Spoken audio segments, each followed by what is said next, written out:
Welcome to Mind Matters, the podcast where we explore innovative approaches to mental health and well-being.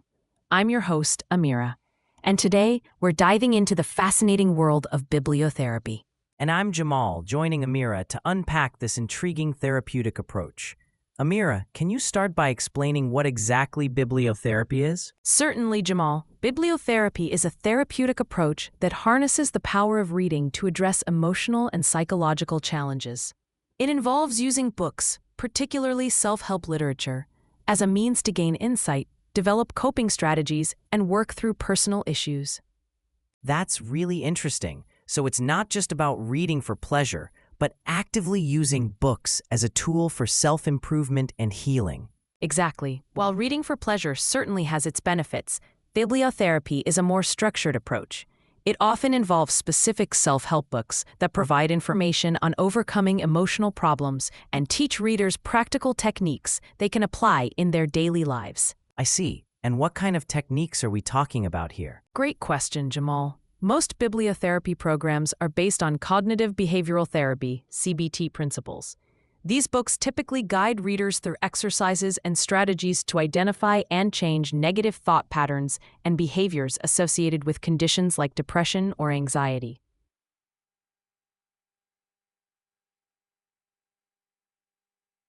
That makes sense. CBT is widely recognized as an effective treatment for various mental health issues. But how does bibliotherapy compare to traditional, face-to-face therapy? Well, it's important to note that bibliotherapy isn't meant to replace professional therapy entirely. However, studies have shown that for people with mild to moderate symptoms of depression, bibliotherapy can be surprisingly effective. Some research even suggests it can be comparable to group or individual therapy in certain cases. That's quite impressive. Are there any specific advantages to using bibliotherapy over traditional therapy? There are several potential benefits, Jamal. For one, it's often more accessible and affordable than traditional therapy. People can work through the material at their own pace, in the comfort of their own homes. It can also be a good starting point for those who feel hesitant about seeking face-to-face therapy. Those are definitely significant advantages, especially considering the barriers many people face in accessing mental health care. Are there any drawbacks or limitations to bibliotherapy that our listeners should be aware of? Absolutely. And it's crucial to discuss these. One potential issue is self-diagnosis. Without professional guidance, someone might misidentify their problem and choose an inappropriate treatment approach. Additionally, some individuals may struggle with motivation or find it challenging to complete the program without external support. Those are important points to consider. It sounds like bibliotherapy might be most effective when used in conjunction with some form of professional oversight. Is that a common approach? Yes, that's often recommended. Many mental health professionals use bibliotherapy as a complement to traditional therapy. They might assign specific readings or exercises between sessions, allowing the client to work independently while still having the support and guidance of a therapist. That seems like a great way to maximize the benefits of both approaches. Now, for our listeners who might be interested in trying bibliotherapy, how would they go about finding appropriate resources? Great question, Jamal. There are several well-known self-help books that are frequently used in bibliotherapy. For example, Feeling Good by David Burns and Control Your Depression by Peter Lewinson are popular choices.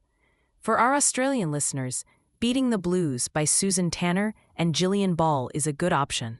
Those sound like great starting points. Is it advisable for someone to just pick up one of these books and start on their own, or should they consult with a professional first? While these books are designed for self-help, it's always a good idea to consult with a mental health professional before starting any new treatment approach.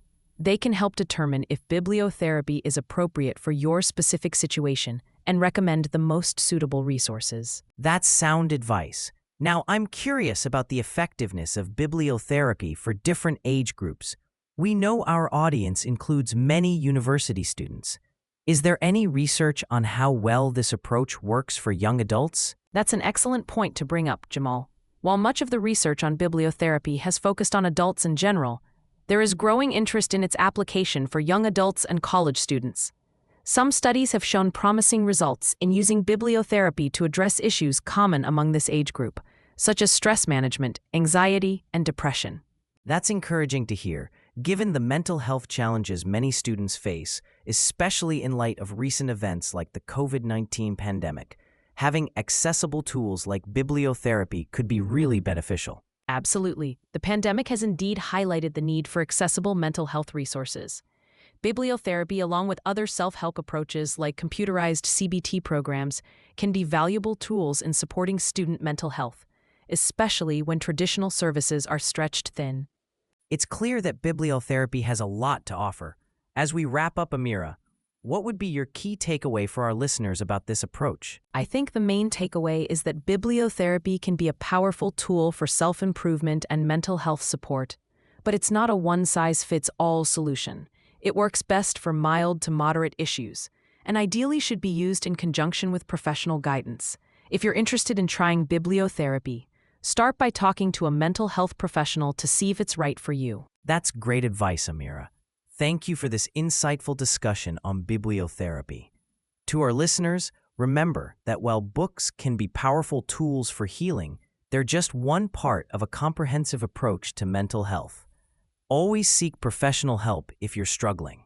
Absolutely, Jamal. Thank you for joining me today, and thanks to all our listeners for tuning in to Mind Matters. Until next time, keep reading, keep learning, and keep taking care of your mental health.